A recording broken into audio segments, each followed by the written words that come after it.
Hello there, footies. Welcome along to your latest dose of Football Ultimate Team podcasting goodness. We are Foot in Review, powered by footcoaching.com. We are recording this on Tuesday, the 22nd of October, 2024. This is episode 632 with myself, Dan Wimbush, otherwise known as Wimby, and my main man, Shaq Attack.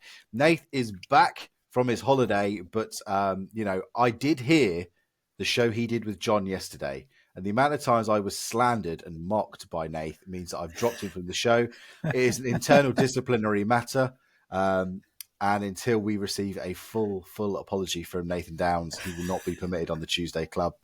My judgment is final, and I'm very disappointed in him. And, the most egregious thing, Shaq, that he said was he described Reading as a small club.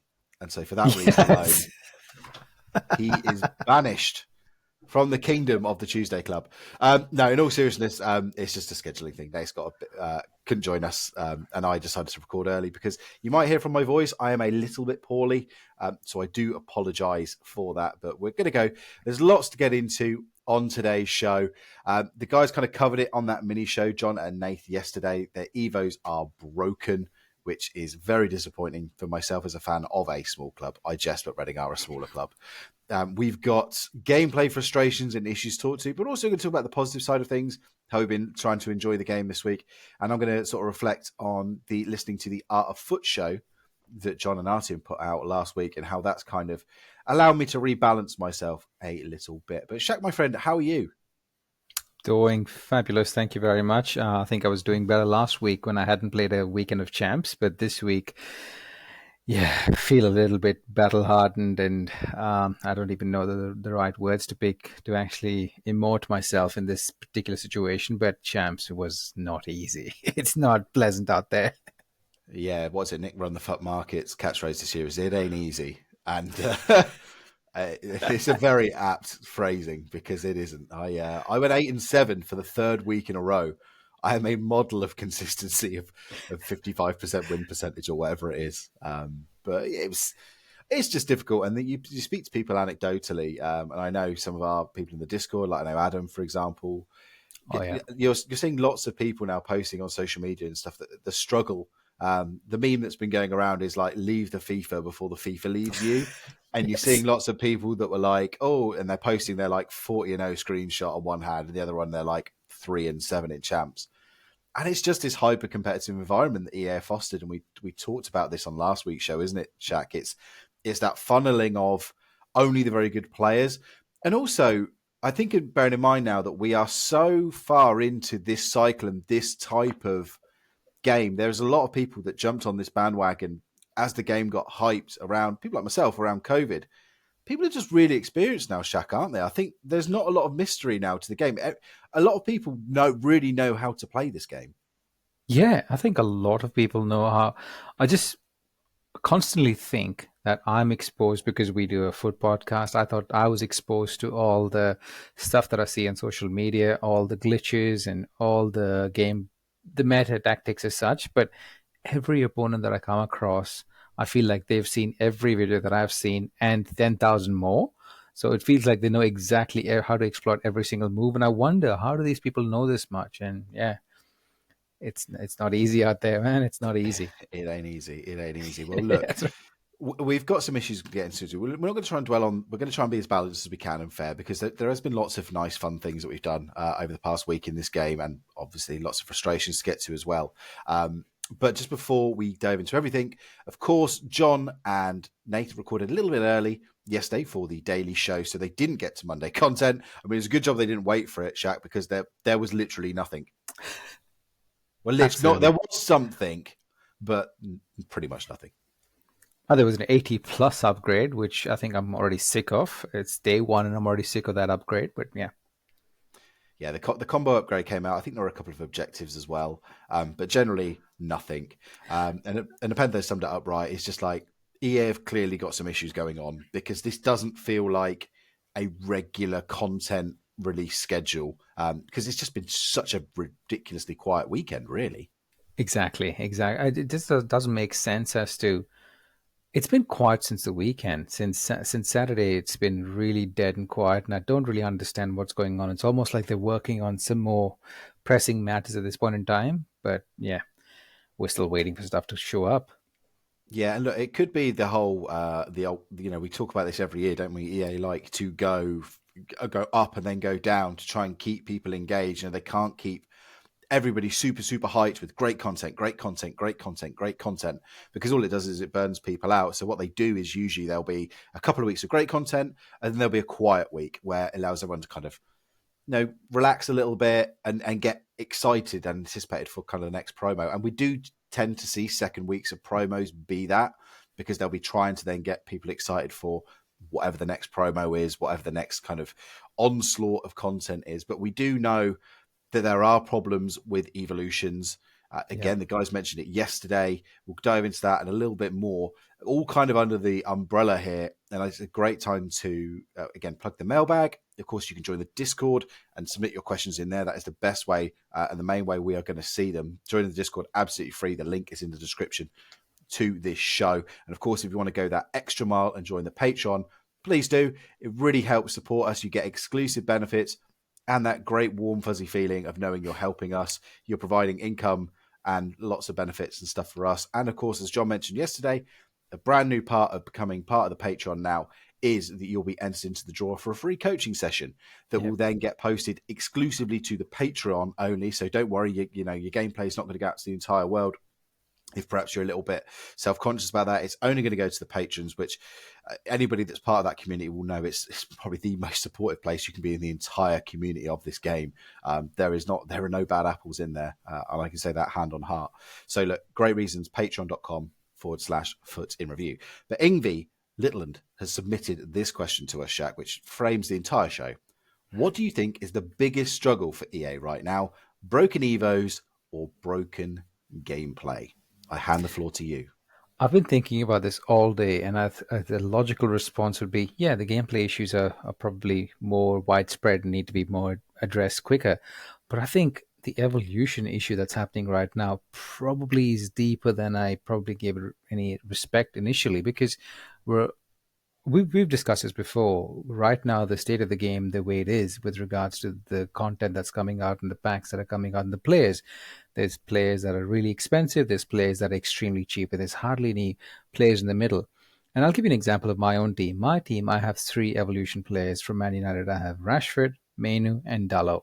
And all three of them are really good players. And that's the only way that I thought to myself that I can upgrade my team and keep it going and keep it at a level that I'm comfortable with, yet having fun, yet it doesn't really, I don't feel like I'm being left behind. And with this change, I'm stuck in between a rock and a hard place because I don't know where to go from here. And that's my example with having following a decent club. I can try and be experiment and buy stuff off the market if I choose to. But if there's a lot of people that are doing an Evo only squad and that's the way they find enjoyment, they have absolutely no options right now, and that's really it is quite frustrating in my opinion. I think Evo's really, in my personal opinion, I think it's a smaller thing to fix. It's a quicker thing to fix. This was my understanding, the basic understanding. So that's probably where I would be focusing my energy on, and then fix the other bits. Your thoughts? I mean, look, John and again, I joke, but John and Nate summed it up really well. He talks about, people like myself and John talking foot, being Reading fans, St Johnstone fan. There are lots of other fans, who love boosting their own club. So that's one thing. I loved being able to Evo up Amadou and Benge and Lewis Wing both into usable players. They're probably, again, they're off the pace a little. Well, Benge's not, but he's just difficult to link. But Wing is just very high 70s, low 80s kind of player. They're a dime a dozen at the moment. They go for 10K in promo teams. It really gives you that connection to it. And I think, I've said it, I think in our wrap-up show, Evos were the best thing that came into the game last year. And the hype that they created when they were saying, like, look, we know you loved Evos. We're going to make them even better this year. And to have this problem is just, it's really draining. And the bloom is off the rose with this game, because I think already, and it's stuff we'll talk about a bit later, but it was all hyped rewards or relegations back. It's a form-based matchmaking. All of the things they kind of used to sort of say, look, we recognize the problems with FC 24. Here's what's going to be different in FC 25. I think a month into the game, we're already at that kind of point where it's like, is it that much better? Evos, because they're broken, are not better.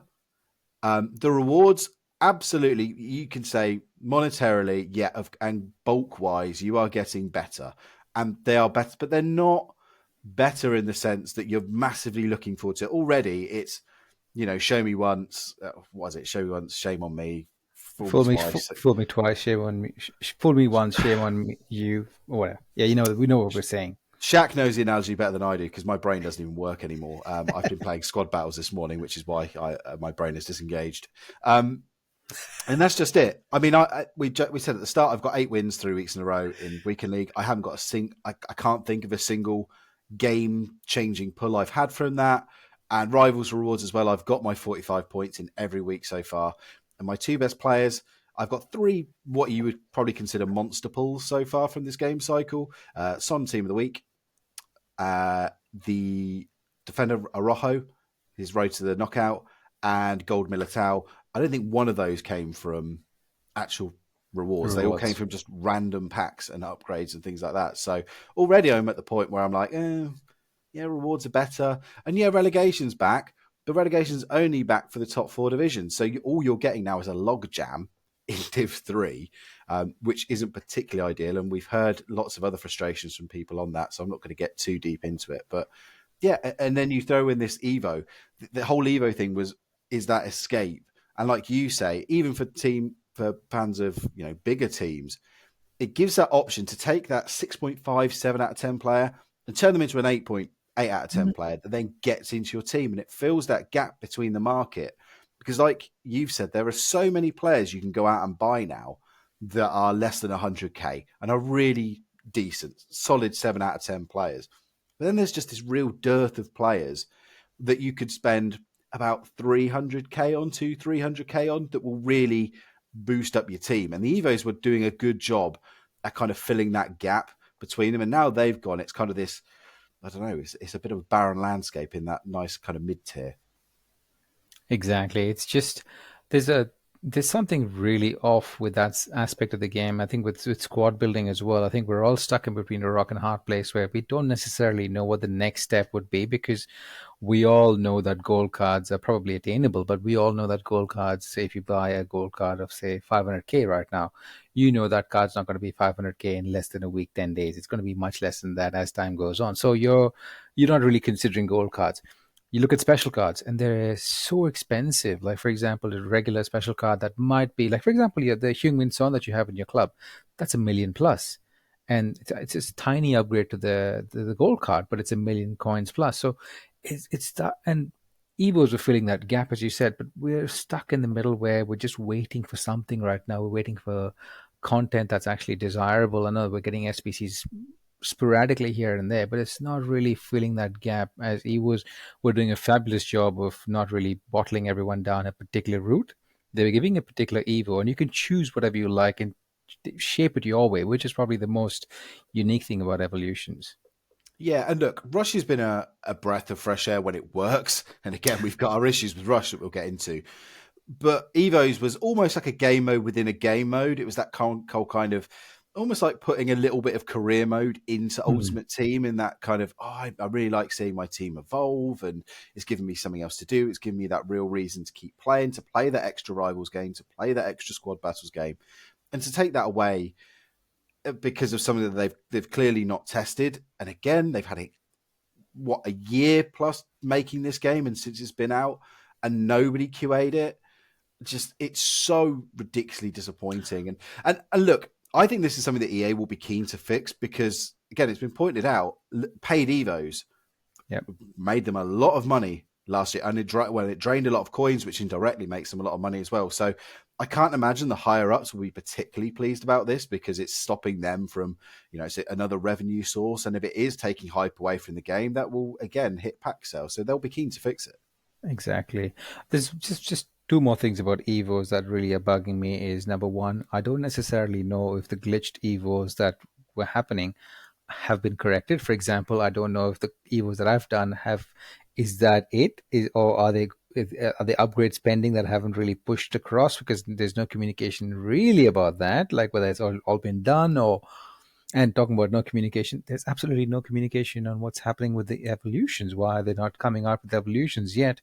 We get a squad foundation evolution that comes back to back, which is ridiculous. Like, it's good because I could upgrade one of my players. I was using an Ebony Salmon, which is great. I could upgrade her slightly, just slightly. But the next day they came up with the exact same Evo that I couldn't really upgrade her again, and I couldn't really didn't have any other player that was interesting enough to upgrade. So it's just off. Yeah, it is off. And look, again, hopefully they will be fixing this soon. I know Nath was joking yesterday saying that it could be they'll quietly go away and fix it and it'll be fixed in January, February. I think again this will be something they'll be keen because it is a money generating part of the game. I do think they will be committing resources to it. However, the problem is again, we've talked about this a lot in the past, Shaq. This game is built on such code, built on code, built on code, built on code over so many years that sometimes there are these things that are just broken and they don't know how to fix. Again, I go back to that classic example of, I think it was right at the end of FIFA 21, they announced a head-to-head Evo that was going to give people, I think, new traits.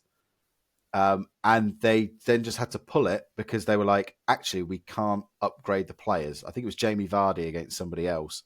And the entire SBC had to be pulled because they were like, actually, we can't do this.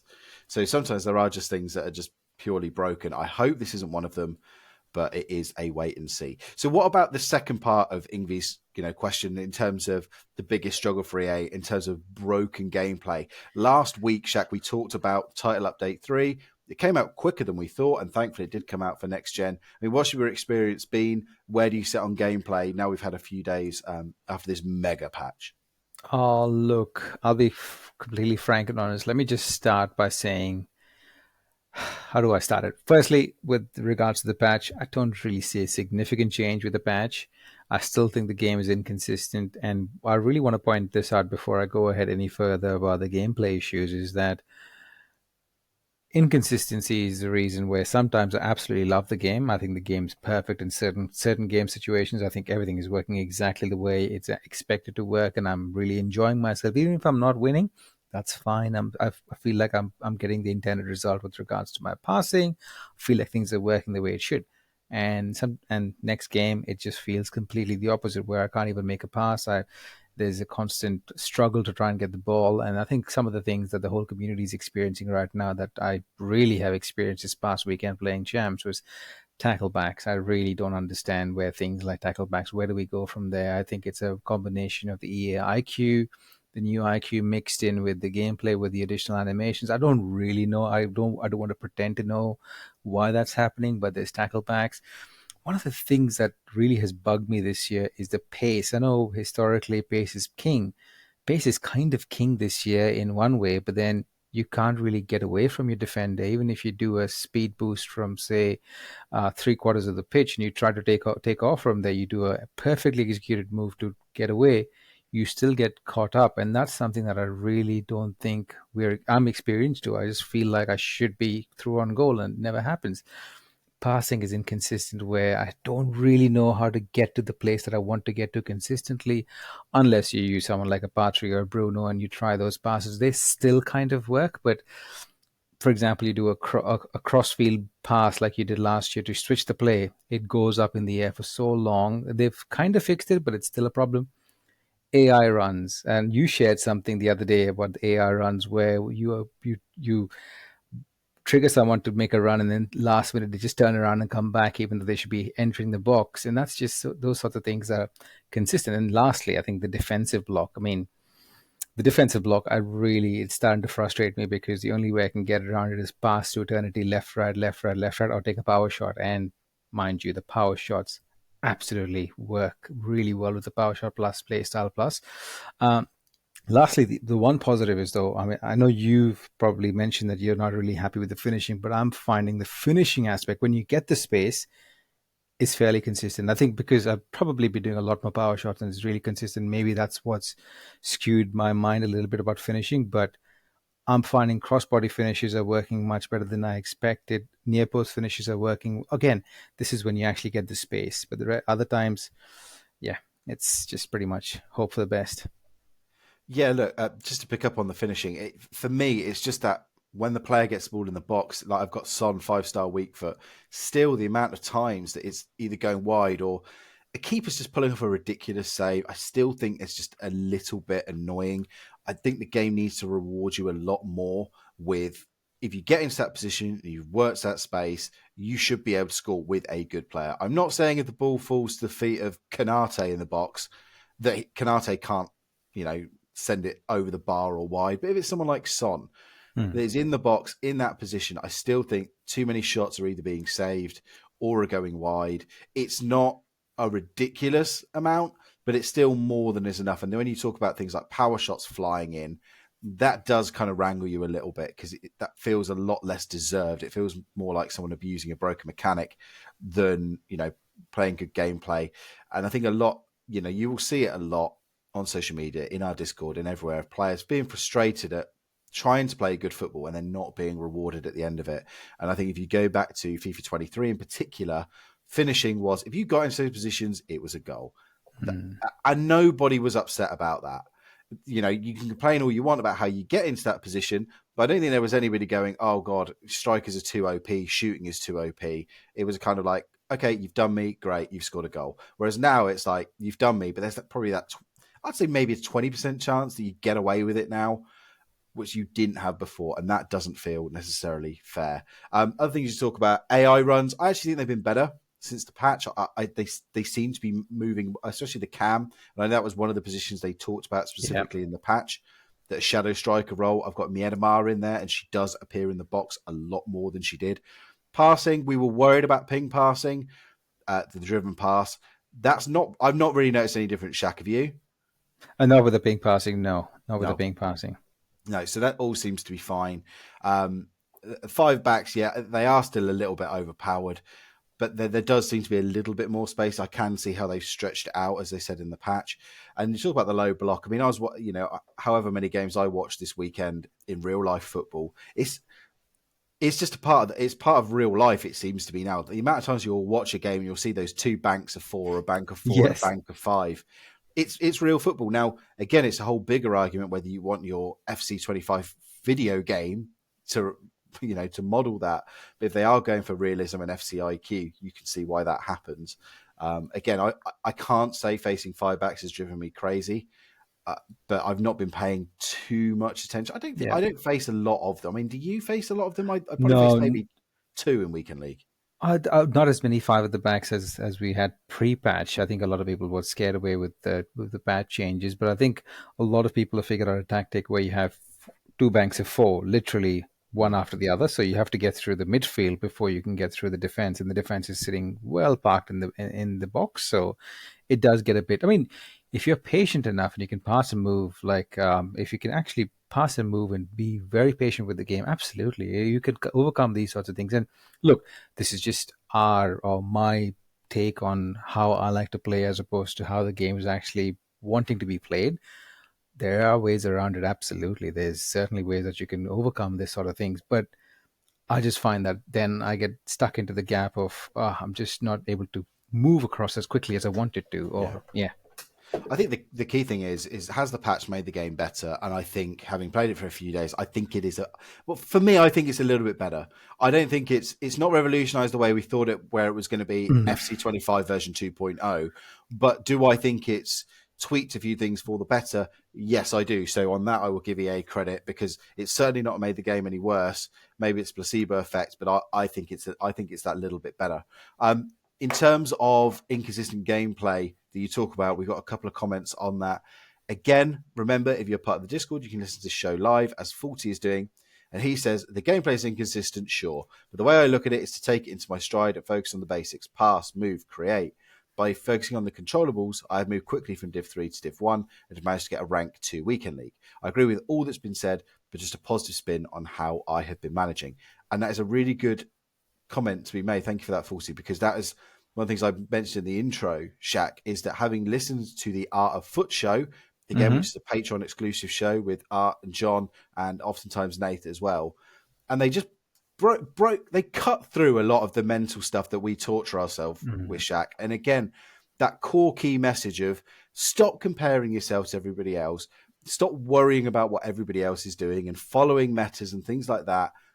Try your best to learn the game. Try your best to improve and stop, run your own race. And I very much took that mantra into my weekend league. And whilst my result was exactly the same at 8 and 7, I got so much less stressed. I was so much more balanced mentally, and I was just able just to sit there and say, yeah, I got frustrated in moments, sure, but overall I wasn't tearing my hair out thinking, oh God, I'm not going to get to 8 wins or 9 wins. I'm a failure. How can I do this? It was a brilliant show to listen to. And again, what Faulty has said there, I think focusing on yourself. And yeah, you're going to get moments of BS. You're going to get moments where you hate the game, but just focusing on okay, am I doing that better than I was a few games ago? I think and just really running your own race is just a recipe for success. Absolutely, that's a really good take on it. I think, as Dan has said, the Art of Foot show was really. I think it's. I wish everyone has an opportunity to have a listen because it was. I think it was a really good listen. The way they actually phrase everything along from a mental perspective as to play this game, it was. Yeah, I think it's certainly. I can't recommend it higher. Yeah, exactly. So take that pressure off yourself. Think again, I'm not giving away the entire secrets of the show, but a lot of it was based around like looking back at stuff you've done, being objective about it, not worrying about that maybe the things of gameplay you didn't like, looking like, okay, well, where did I concede that goal from? Was it something that I did? And likewise at the other end, was it, was I rushing something? Was I, and just looking that way. And I am now very much, and it's going back to what we were talking about with rewards earlier. And now that I've seen that the difference in rewards is nothing, I've seen so many pack opening videos now from people getting rank 3, rank 4, whatever it is, and they just get no better than me. So why am I stressing about it? What is the point? So yeah, I'm very much trying to focus on playing better, working a team into the style that I want to play, and I'm finding that a lot better. But just while we still on gameplay, I wanted to get Adam's thoughts in as well. He says, I think the game is off balance this year with Weekend League being a small amount of games, Rivals being lots of games, unless you are slow and get promoted, that is. Gameplay is also wildly inconsistent for me. People have mentioned it before, and I sort of thought it was an excuse. But the difference in gameplay across my 3 weekend leagues so far has been mad. When gameplay is fast and responsive, the game is pretty fun. When it's not, it's the most frustrating game ever. I think also something odd is going on with content or lack thereof. Kind of think they need to do a little bit better for everyone. And again, I think we've kind of touched on all of that. But anything you wanted to pick up on? No, I think the minute I'll be honest with you, the minute Adam mentioned that he was struggling in champs, I knew it was going to be a rough weekend league, and that was exactly right because Adam's not the kind of sort that would actually complain about the game being hard. So he's probably had a rough weekend, and yeah, so did a lot of us. Yeah, and just on the mailbag front as well, we've had a question from S. He says, whenever I play a formation with 3 up front, I always struggle to get the left wing and right wing involved in play. They feel miles away from the striker. I've tried short passing, inside forward and attacking, as this should be ideal from the heat map. The best solution I've found so far is left wing, right wing on inside forward and roaming. Can you give any tips so I can get the left wing and right wing to be less isolated and be more involved in attacks with the striker? I'm going to defer this to the experts, which is why we have Team Foot Coaching doing these shows like John and Nathan and other stuff like that. But I mean, Shaq, any tips from you?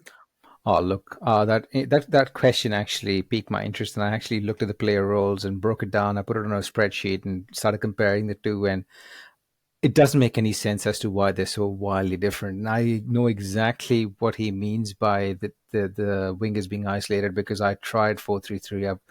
I've tried to love 4-3-3 for the past, I don't know how many ever years. And this year I thought, yeah, 4-3-3 is the formation with all these cool inside forward. No, it just doesn't. Those two wingers seem to be isolated and there's nothing I can do. Same way if I play 4-4-2 or anything with LMRM and have the same inside forward player role instruction, it's wildly different. The players are exactly where I expect them to be. So hopefully John and Art and Nate can give us better understanding of that. Absolutely, and we do have also in our little mailbag, well, in the live chat, Shaq, we do have one of these, which I'll play now. Foot Coaching's top tip. Foot Coaching's top tip comes from Ingvi, who suggests his tip of the day: put passing to semi and feel more in control with passes. They go where I aim and feel more in control when passing. I'm going to give that a go. Again, it'll be interesting to hear what John's view on that. But what I will say actually is one thing I have changed. I changed crossing to semi from assisted. And I have found that crossing to be a lot better for me, especially using players like Hemp and Kelly as I have been. I've very quickly crossing for me just feels much more natural and goes where I want it to go. Yeah, you occasionally get it wrong, but maybe that's something to look at for passing. So I might have to go away and try that a bit, Shaq, and report back. I think I need to get comfortable with trying to change some of those settings because I tend to stick to what I'm familiar with just because there's so many variables that I try to keep those things in control exactly the way they used to be for me every year. I don't really tinker too much with those sorts of things, but I think I'm going to give this a go as well and report back. Yeah, it's always worth a try. And again, just as Art and John said, why are you stressing about every single result? Like, go away and Mm. try something. And if you don't like it, it's the same people talk about with food, isn't it? And, I can't really speak because I'm someone that's horribly fussy with food, but it's like, try it. What's the worst that can happen? Dr. Pepper style. Let's move away from gameplay into Rush then, Shaq. Should we get our Rush? Do you want to get your Rush rant out of the way? Oh, definitely, definitely. Look, I've got 5 dot points listed for Rush, which has really been bugging me because this is a game mode that I really wanted to enjoy. I do believe it's a fun game mode. If I had friends who are my IRL friends who've all walked away from FIFA, if I could get them back right now to play this game, we would all be having a blast of a time every single evening. But they've all left the game, so I'm left by myself trying to find drop-ins, which is infuriating. So away from keyboard. So people, when you play drop-ins, it really annoys me that you can't really consistently get a game where all 4 players, all 8 players on the pitch are playing. It doesn't happen. I don't think I've come across a single game in the past maybe week where all 8 players were playing in drop-ins. It's really in that circumstance, especially when one of your teammates is not playing, it's really hard to get the win. It's really hard to get the goal or assist because again, you don't necessarily know who the heck is even playing. That's one thing. The other thing that really annoyed me this particular week with the objectives is it's not clear. It's a rush game mode with a rush card as part of the objective, and they don't count for goals and assists, and that's barely even mentioned anywhere. And that infuriated me no end this week because the objectives are not clear as to what you have to do. And no, I think John was mentioning on the show that he did lots of goals and assists and nothing even counted, and that really ticked him off as well. And that, as it should. And lastly, the rewards for completing these objectives are extremely minimal. It's so you're 140,000 points, you get one pick. And you know what? Just give me a pack of 25 non-rare goals. That would mean a lot more to me. Yeah, getting common goals has been really difficult in this game so far. I think maybe it's just that we were spoilt by the exchanges last year, and I hope they come in sooner rather than later. The exchanges. I know we didn't get them till around Team of the Year last year. I do hope they come in a little bit sooner than that. Yeah. But yeah, I mean, I agree with you. I mean, I completed however many of those objectives. Again, I didn't get anything. I did these objectives they released with the MLS Rush cards. I didn't get anything. And yeah, it's nice to have a little bit of extra incentive to try different cards and things like that. But as I said at the top of the show, it's just like at this point, you're just like, I'm just fed up of 75 plus cards of 82 plus times 3 because they're just so often 82s.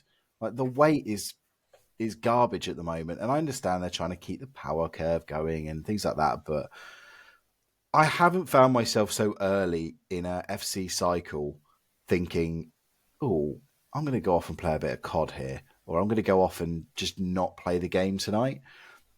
And as someone that is borderline addicted to this game, that is weird. I'm Mm-hmm. always focused on improving and getting better, and it's odd for me to be thinking that so early in the game. Definitely agree with everything else you said on Rush. The AFK stuff is just nonsense. I ranted about it last week. Just get in the bin, get in the sea, just get as far away from me as you possibly can. And the only thing I can say to our audience is, if you play with someone who goes AFK, block them.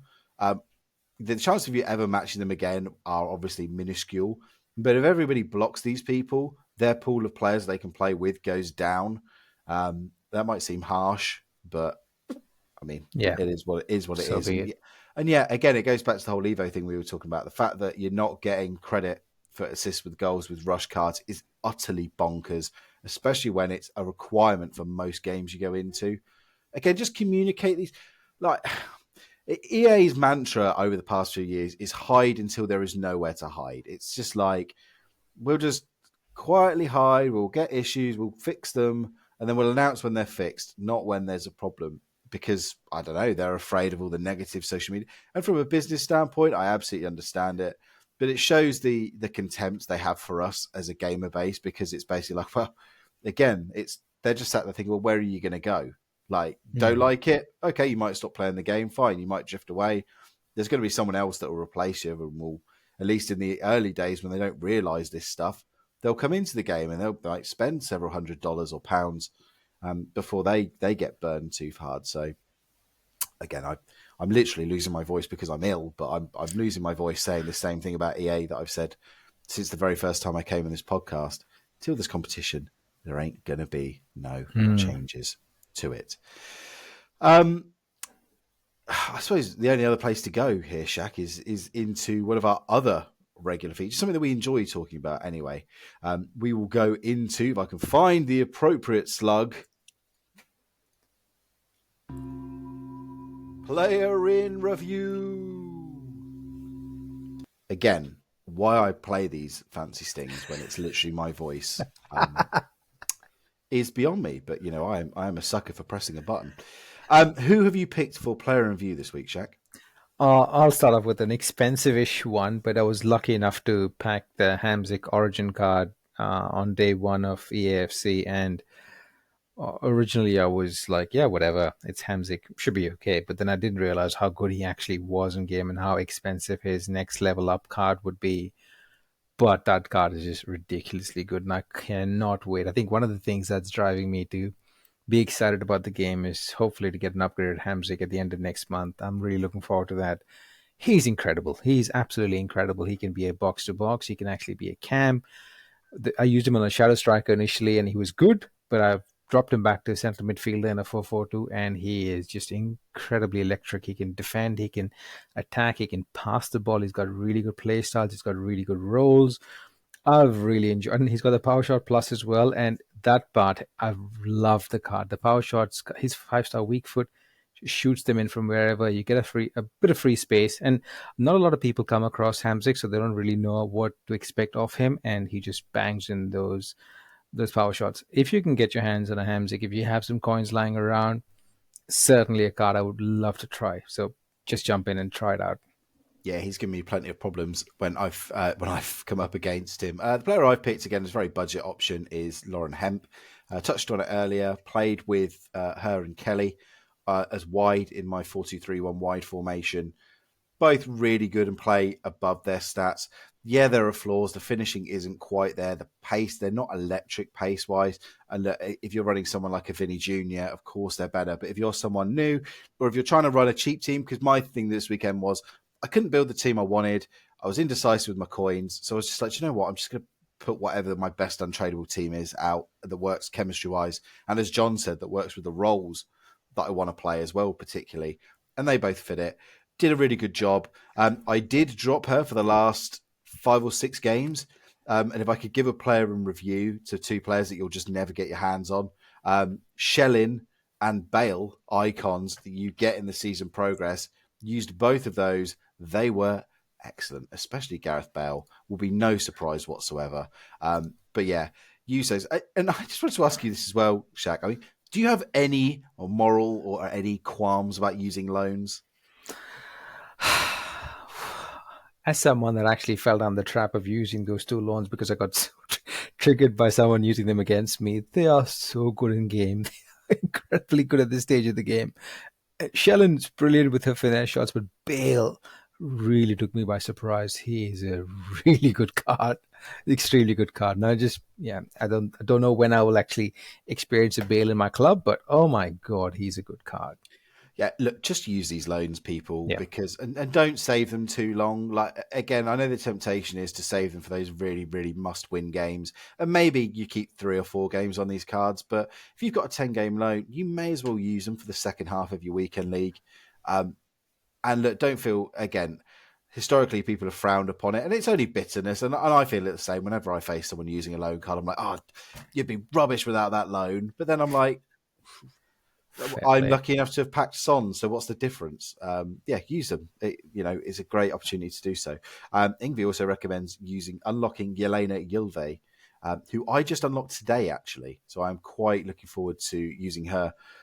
She says, Ingvi, says, she's a great super sub and very fun card, good on the ball and can pass and dribble. So I will be giving that one a go in the coming days. But that is player and review wrapped up. Shaq, anything else to add before we wrap up the show today? I just have one final tip that I have to provide to everyone is the fact that there's a card called Selna, who is from the the German Women's League, and she's got Power Shot Plus. She's 16,000 coins, the SBC is. If you have some coins lying around for 16,000, I think it's definitely worth doing that card just to experience the Power Shot Plus, how it actually works in game. And just two more quick tips that I've been using this week, and it's been fun. It's probably made the game fun if you're struggling with dribbling. I've shared this in the Discord. The L2R2 is a really good way to dribble, especially with the likes of Chloe Kelly, Lauren Hemp, those kind of players, Dan. Lauren James was amazing with the L2R2 as well. They just move the ball really well with those things. And if you ever did an Elastico in your life, please, if you have a five-star skill move player, just do the Elastico, but just hold the L1, and it just is. It's made. I probably didn't get the best result this weekend league because I kept trying these sorts of things, but I had fun trying it at least. So yeah, these two things certainly would expect. Just try it. Yeah, and as we've been saying throughout the show, this is the time of year to experiment, to try new things because, why not? And again, Nepenthe's made a really good point as well, and it's something that we've said on this show many times as well. Don't just turn your nose up at a player because they've not been hyped up by somebody else online or by us or anything. And there's a couple of players that I've liked the look of this week. I think it's Rodriguez. Is it the centre back? That's from Betis Israel. Yeah, Guido. Yeah. He's 11k. But I was looking and thinking, I need a good passing defender to play my play style. And I'm looking at him, and he's somebody with really good long passing, 3-star, 3-star, sure. He's got defender plus roll. Yeah, he's only got 78 pace, but he's a really good player. I've used him a little bit, and he's doing the job. So why not try these players and just have fun? Like, I think maybe we've been more on the negative side on this show, but I think Yeah. that's because we have more to talk about on the Mm. negative side of things. But overall, my feelings with this game at the moment probably just sit around. I mean, where do you sit? I sit probably in a 6.5 out of 10 enjoyment of this game at the moment. It's a weird state, as I stated before. Is when the game's working well, I really enjoy the game. I can go out on a limb and say I really enjoy the game when it's actually working the way I want it to work, and when things are moving. It's a fun game. It's really good. It's only when things just go weird and just go completely polar opposite to what you experienced in the previous game. That's when you start to think, is it me? Is it this? Is it my tactic? You just go through a whole lot of questions. But otherwise, I think there are some good bones in here. I know it's hard to explain, but I feel like there is something here.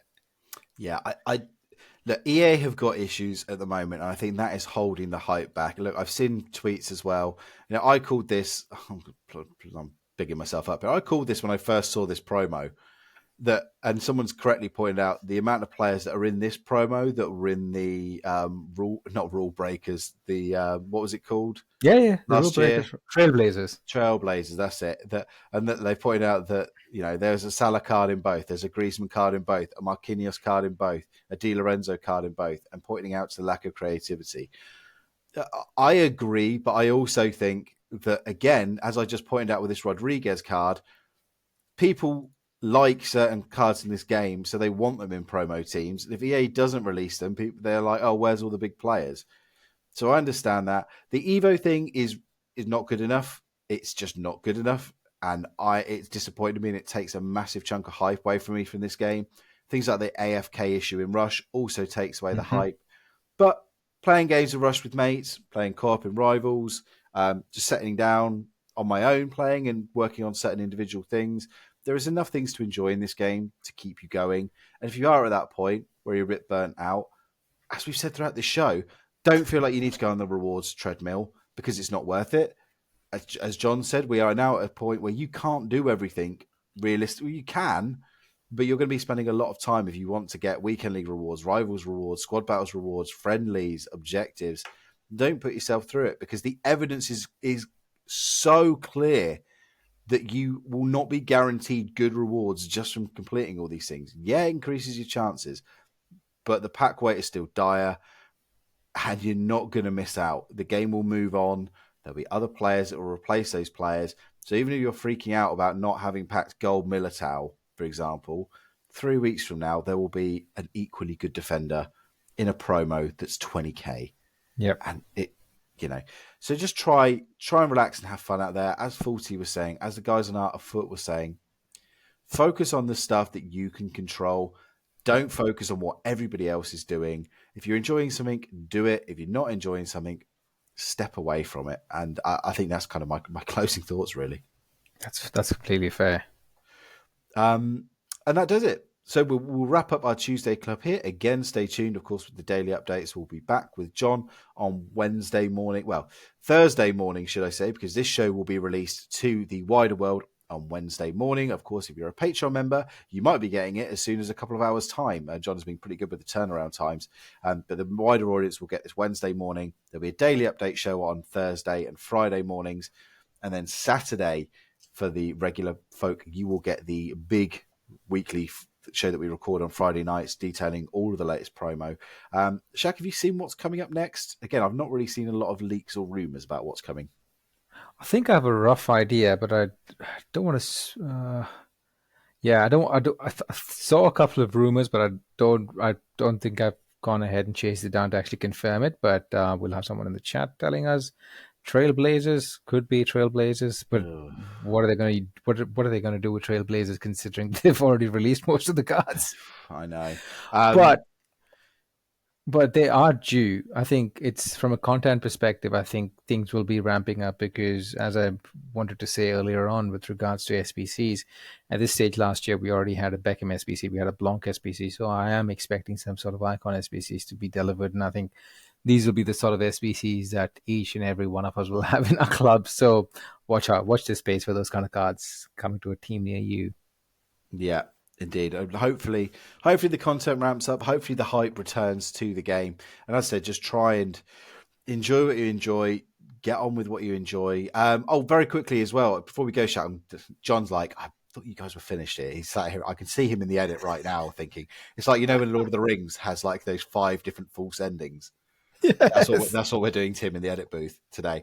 But I can't let you go without a very quick thought on the market. Because again, people are always wondering, when am I going to buy cards? When am I going to sell cards? In the space of a minute or so, just general advice for people right now. Look, from now on in, I think there will be a panic stations within the next 2 weeks' time. So if you have some tradable cards sitting in your club, especially gold cards that are like 100, 200K, look, just ignore them for a little while. Get rid of them at whatever price they are right now, because within 2 to 3 weeks' time, there will be panic for Black Friday. Even though Black Friday is a month away, there will be panic at least 2 weeks before then. The pre-panic for the actual panic, which will actually be the real panic. So if you know what I mean, there will be some time. So it's a good time to try and liquidate as much as possible and get ready. I think there's going to be a lot of SPC content coming in, so get ready for that. Wise words, my friend, as always. Look, stay tuned. Again, thank you to all our Patreon members, patreon.com/footinreview. Again, the Discord is absolutely free. The link is in the show. Go give us a like on socials. Thank you for all the Spotify comments as well that are coming in. Again, don't get to read very many of them, but we do read them, even though they don't make it onto the show. So thank you so much for engaging with that. Thank you for all the support as always. Hope everyone is well and healthy and all of those things. Everyone's support and good wishes are always welcome. One thing left for us to do, Shaq. Drop it. We are going to drop it. Drop it. F-U. T. F-U. T. F-F-F-U. T. F-U. T. T. T. Interview. F-U. T.